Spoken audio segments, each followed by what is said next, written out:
Hey, how's it going out there, folks? Good morning, good afternoon, good evening, depending on where you're at out here on this fine Saturday, 9:40 a.m. California time. February 15th, 2025 is the date. Latest activity shows some movement there across California with a little 0.7. Not a 7-pointer, at least not yet. A little small microquake there on the San Andreas Fault. Earlier this morning, Malibu area of Southern California starting to see a little swarming going on down here with a 3.7 earthquake just before midnight last night.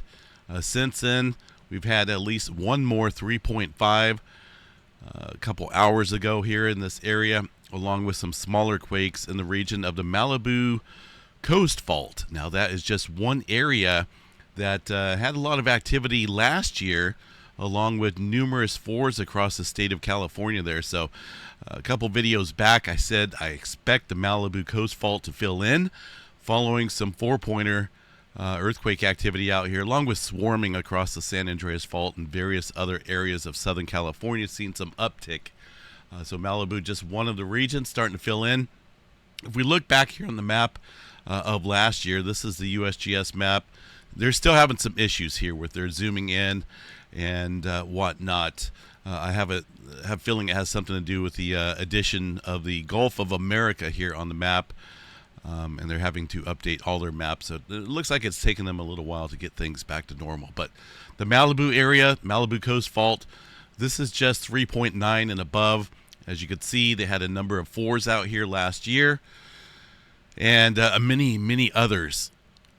Smaller earthquakes here. I didn't include them on the map, but this is just one area that I went down to investigate here last year to see what was going on with the earthquake swarming. And it's just an overall pattern that we witnessed last year of increasing seismic activity here across Southern California. Many areas that have been absent of earthquake activity for a little while was filling in, including the Puente Hills Thrust Fault right there.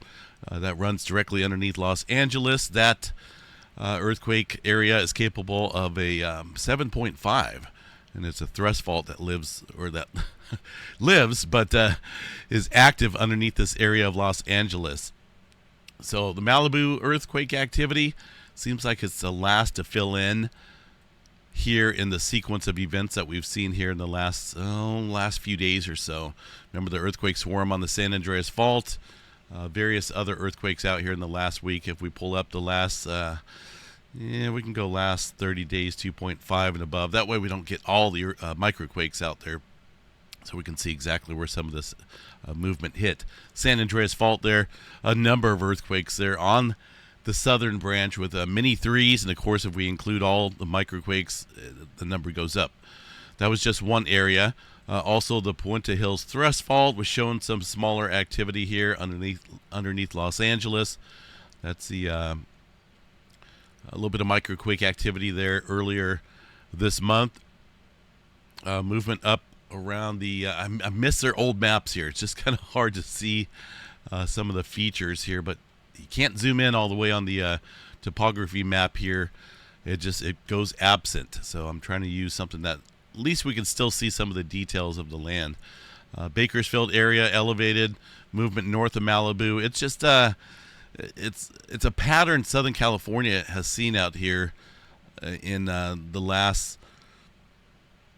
majority of last year and more recently in the last week or so of elevated seismic activity, and it's obviously pointing towards a couple different things here. We could see any one of these fault systems that are well overdue and well strained have a bigger earthquake. Of course, the main area is the San Andreas Fault here. The southern branch has not had a major rupture on it in over 300 years, so that's very possible. We could be looking at some larger activity there on that plate boundary, considering the swarming that we've had here recently. Or potentially the Puente Hills Thrust Fault. The Malibu Coast Fault has a little bit of time that has passed since a major rupture out here as well. So the overall pattern, and I've been watching this here in the last year, is ever so increasing earthquake activity happening. And regardless if it's going to pop out on one of these other smaller fault systems or not. Just don't know with certainty. But there is definitely a consistent pattern of elevated seismic activity, which is raising the chances here of seeing something bigger take place. A little bit of swarming on the San Andreas Fault right now. Nothing like we had last week with that swarming directly on it, but there's a handful of smaller quakes there today. Main area, of course, of interest is the Malibu region. Those poor folks have been dealing with fires, more recently mudslides, and disasters seem to come in threes here. That's why it may just be thinking, or maybe just be a coincidence, but after a bunch of fires, mudslides, what would top it off? An earthquake of considerable size down here. It just seems disasters seem to come in threes. Similar to all these airplane events here, the airplanes falling out of the sky. I'm going to avoid flying just for a little while. I know they say it's safer than driving, but my travels this year will be limited to just driving. So 3.7, that was late last night. I'm sure it was felt by many in the area. That's a decent-sized quake. Los Angeles down to Huntington Beach area feeling that 3.7. And they've the more recent of 3.5. A little bit, obviously a little less of a magnitude, but still felt across the Southern California area. So, taking all this into consideration with the elevated activity last year, the more recent uptick within the last couple weeks, I'm leaving up the earthquake watch here for now for Southern California, just because I feel like this is all pointing towards something much bigger about ready to happen. And it's been known here, as we see elevated seismic activity increase, the likelihood here of seeing something larger goes up in terms of the chances of it. Dr. Lucy Jones here last year when we were having all the four-pointers out here, she's I guess I could use the word famous, right, or world-known seismologist. She stated that the likelihood of a larger event goes up as we see more 4.0 earthquakes and whatnot. Say if we're having a bunch of fives, obviously things would be even much greater.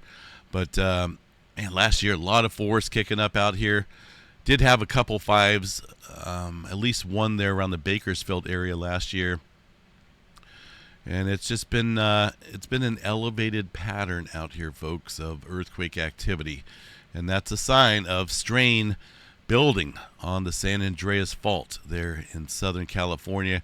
Getting a lot of these other fault systems showing a lot of strain as well. Again, indicating the pressure around this plate boundary here. So just got to be prepared. One little earthquake on the, that's a Parkfield section here, the southern end. That area, it's got a 2.4 right now, but this area is coming up on a time frame here. I think we may even be in it or past it, where we see regular intervals of 6.0 earthquakes. The last one was back in 2004. So we're looking at 21 years now, and the regular intervals on this fault, this plate boundary here, specifically this section of the San Andreas Fault, the Parkfield section. It's very well studied. The intervals run between 20 and 22 years. So things are close to at least seeing a six-pointer. There's also been a couple studies here that if we were to see a six-pointer at the southern end, towards the southern end, that could unzip the San Andreas Fault here due to the amount of strain that has been building up here on this area. So got to watch these little hints, so to speak, of earthquake activity. No one knows for certain, right? This may all just die off, and it may be 10 years before we see a bigger earthquake, but I don't think it's going to be that long.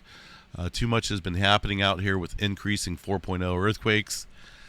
And in fact, last year, Dr. Lucy Jones stated that we've had more 4.0 earthquakes in 2024 than at any time since the mid-'80s. So that in itself should tell you something out there. Could be getting close to the big one out here, folks, in terms of larger scale potential. just be on guard. Bay Area, that was an area here in the last week as well that had some increasing movement.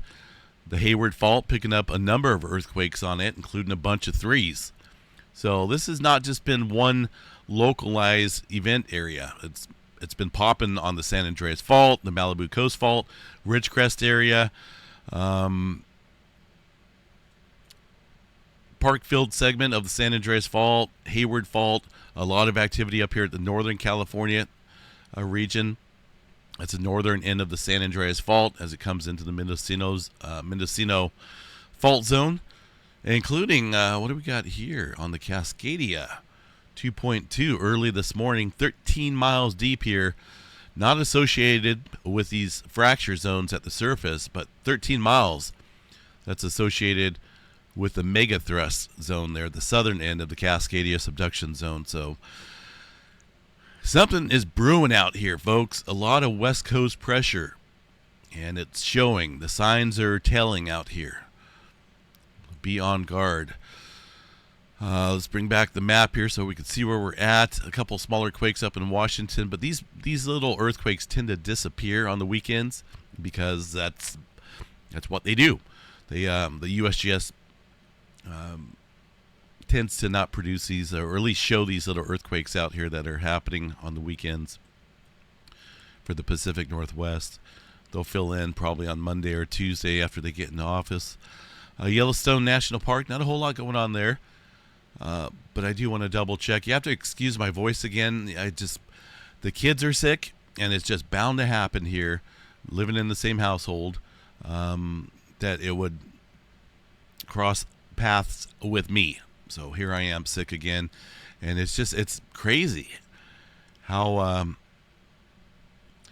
much I've been sick this winter. It's very weird. Nothing going on for earthquake activity. There's let's see, I believe that earthquake, there's a large earthquake signal there. A couple of them last night. Let's see what we got globally real quick. Okay, so 6-pointer. That was around noon. So yeah, some of those earthquakes, the 6-pointers, are actually showing up here on the seismograph stations here at Yellowstone. The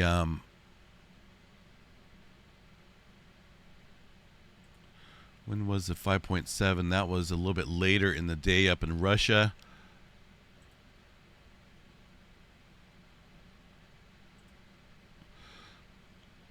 Yeah, those are, one of those is a 6-pointer there in Ethiopia, and I'm thinking maybe this is a 5.7 in Russia. I don't know. Either way, two large events here from yesterday's time period. This was at 22:30. Let's see what we got. 22:30. Oh, so the first one was the smaller signature. Russia one at well, that was later in the day, so there was another event somewhere out here. 22:30. Huh. I'm not seeing it though. Oh, that's what it was, the Texas earthquake. I completely forgot about that. That would match the 22:30 time period here, close to 22:30. About Mountain Time being off an hour. Yeah, in a 5-pointer out in Texas yesterday. That is what is showing up as the larger signal here in the region. That's going to be this earthquake right here showing up in Yellowstone. Not being felt in Yellowstone, but definitely shook the seismograph stations there. That earthquake out in Texas, oh man, that's a... they don't have their satellite imagery up, but this area is littered with mini oil fields out there. We'll take a look here on the earthquake. We're on the Google map page here real quick. Zoom over here to Texas, western Texas, outside of Pecos, Texas here.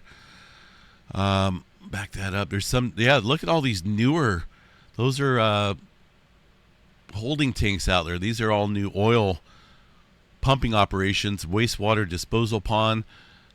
I don't know if they're injecting this directly underneath maybe this area, but that's where that pinpoint is for that 5-pointer. These are newer oil fields out here. There's a couple more out in this area. Very visible as you go further towards the Pecos, Texas area. Each one of these little checkered boxes here are oil fields and wastewater disposal ponds there. Those are not swimming pools for the hardworking oil folks. Let me tell you, would not want to go swimming in that wastewater. But yeah, it's littered with oil fields out there in Texas. And remember, I've mentioned here in the past couple videos, sometimes we can see some 5-pointers out there. Nothing new. The oil field boom and the relationship to earthquakes are hand in hand. And 5-pointers will probably be more common out here across Texas. A lot of areas that haven't got hit by some 5-pointers, or it's coming. It eventually will be hitting these areas that have not been hit yet. So a little swarming of earthquake activity out there following that 5-pointer. Man, these maps are just... I hope they get these fixed real quick. 5.0, bunch of other aftershock sequences there. And whether... Let me see, U.S. fault hazard. There's faults that sit out here in western Texas. Now, whether the process of injecting the wastewater way back down below the surface is activating some older faults or not, that's a possibility out here in certain areas of Texas. But where there's hardly any fault systems out here, Central Texas area, Austin, down south here, these are not fault-related earthquakes. These are just massive amounts of oil fields that are out here. And as you can see, they're getting hit. There's many other areas, including up in Oklahoma, that has had a number of earthquakes outside of the OKC area up here in Edmond region, that they built a whole bunch of newer developments on top of old oil fields out there, and we'll occasionally see some earthquakes within that zone. So the damage is done out there at the oil fields, and that will continue to allow earthquake activity to kick up down the road once this area is under strain. It's just Texas never used to have all these earthquakes like that until the oil boom. Same with Oklahoma. All right, so got that. Further movement around the Permian Basin. Massive, I was going to say gold field, but oil fields out here. I guess it's liquid gold, right? Black liquid gold. The rest of the country, pretty quiet. One earthquake outside of the Elgin. Is this, Elgin, South Carolina. 2.0 early this morning. So keep an eye here on the West Coast. A lot going on there, a lot of strain across that region right now of California. Let's go ahead and check out the Santorini area. We'll pull up the Raspberry Shake data station, which is looking quiet right now. I know yesterday they had some type of what looked like fluid movement underneath the area. And it looks like they had some more yesterday as well. Or is that maybe the same? That may be the same reading that I'm talking about. That was pretty much continuous tremor activity on the graph, indicating what looks like some type of harmonic tremor from volcano activity. But currently there is no eruption going on. I want to check out volcano news here today real quick, see what we got. Saturday.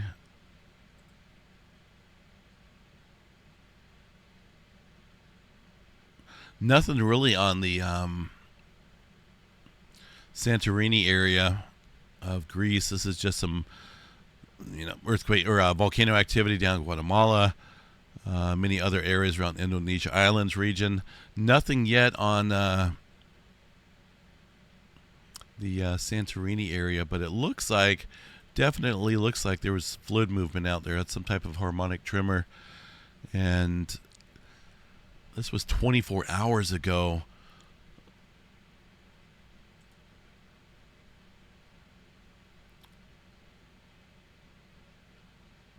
There's some of those fours. So this would be yesterday's event.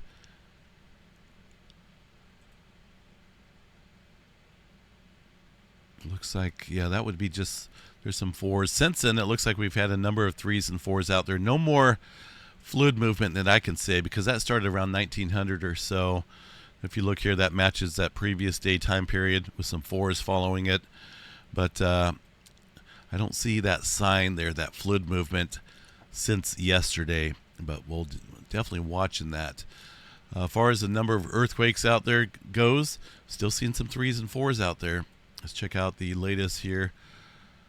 A couple twos, as I can see there on the map, within that cluster.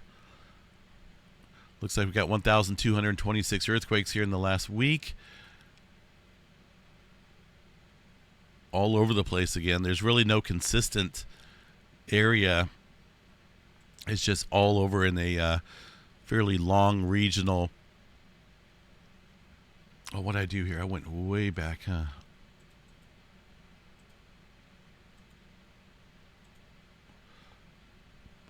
I meant to just go one more page. But it's all centered here, but it's spread out fairly equal. Doesn't look like there's any major change going on there. Some earlier migration down towards the Santorini area a few days ago, but still just kind of watching this thing. It's still kicking up in terms of earthquake activity, and then that fluid movement. Here's the USGS model showing the last 24 hours of earthquake activity. 4.8 Pakistan right now, it looks like. A felt earthquake. I don't see anything showing up there for now, but I'm sure that will fill in. Ethiopia rift boundary, that 6-pointer from yesterday. Nothing new to report there today. Still a bunch of earthquake activity around the Santorini area. Japan, goodness, got a lot of movement up here right now. Threes and upper fours. Let's go take a look here. USGS showing a fraction of that. The latest here in this area, 4.6 on the Kuril-Kamchatka Trench. That's another major subduction zone that's due for some mega quake activity. But got a pretty decent swarm there in the Japan Trench area. Nothing going on across the Nankai Trough yet. That's an area of concern as well. Philippines region, bunch of 2s, 3s, 4s, even some 5s out there in that cluster down the line. Nothing big, but it seems like it's building to something bigger with that type of movement going on. So we'll continue to keep an eye on that region as well. New Zealand, some 3s down there, nothing major to report. Just got a lot of activity stirring up here across the globe. Forgot to cover this little earthquake here, 3.8. That was early this morning as well. Along with the movement down south in Southern California, just got an overall pattern here of increasing strain across the pretty much Northern California area southward. So keep an eye on California here today. It just seems like disasters like to come in threes, and fires, mudslides, and earthquakes. I think that would do it.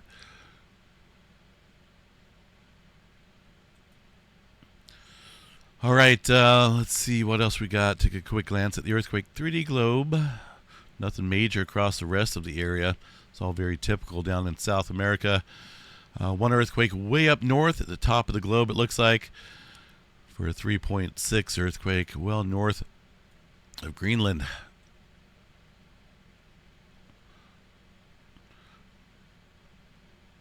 All right, space weather activity. Got pretty calm conditions out here. Really not looking at any major flaring down there in the low sea flare category. Little M flare yesterday, nothing big. Taking a look here at the magnetogram image, the latest one here shows us a number of sunspots, but really nothing of any major interest here. Got one back on the southeastern limb that may pop up an M flare or two, but yeah, it's looking pretty wimpy out here in terms of complexity. Not really expecting much, though, to be honest, from any of those sunspots. Overall flare threat, these guys showing a 10% chance for X flare. That's I still have mine set at 1, probably about 1% chance or so. I don't really see the X flare being a 10% chance up there, but that's just my own observations. Flare at M flare at 50% chance, which is fairly reasonable. No major roars in the forecast, although things have remained unsettled here over the last couple nights, and even right now it looks like as a little bit of a roar potential there across the area on the dark side of the earth where everyone's sleeping. That's due to a coronal hole that's been facing us over the last couple days or so. I believe that's just some high-speed solar wind stream. But yeah, aside from that, nothing major. Quick glance here at the next close approach asteroids here, 5 of them. These are always being discovered every single day. A couple older ones on there, but and large ones, 160 foot. But all these are fairly safe, folks. Look at that, millions of miles away. That's not always going to be the case, though. You know, eventually our luck's going to run out, but no telling when. Let's see what else we got for severe weather. I know we got severe weather day, big time, down in the south here. Look at that. They've added, wow, look at that, 10% hatched area of tornado activity. Big time wind as well, whether that's outflow or inflow winds. Sending a little heart here, it looks like, day after Valentine's Day. I don't mind the wind, but when you get, above, it says wind 65 knots or greater within 25 miles of a point, you get some strong winds there doing some damage over a broader area compared to a tornado, which would be limited to a certain area. But yeah, decent chance for some tornado activity, wind, not so much hail threat though. But if you're out there around the Alabama, Mississippi area, even portions of Arkansas and Louisiana, heads up here today as we got a major severe weather event unfolding. Put that into motion here. You can see that severe weather kicking up later today and through the evening. California picking up a little bit more rain and snow in the mountains. After that, maybe another system here midweek. Starting to trend a little bit wetter for Northern California. But down the road here, really not much change going on as we end the month out and head into March. We'll have to see, though, if anything changes. That's a ways down the road here over a couple weeks, over 2 weeks there. So we'll just appreciate the rain for now across California. I know Southern California, man, they had some big-time mudslides down there around Malibu. And, of course, moving around all of that mud and dirt and debris could alter the effect, could alter the strain out there on the Malibu Coast Fault. Or it may just be, a coincidence here, along with the elevated earthquake activity pattern we've had here in the West Coast for a few days now.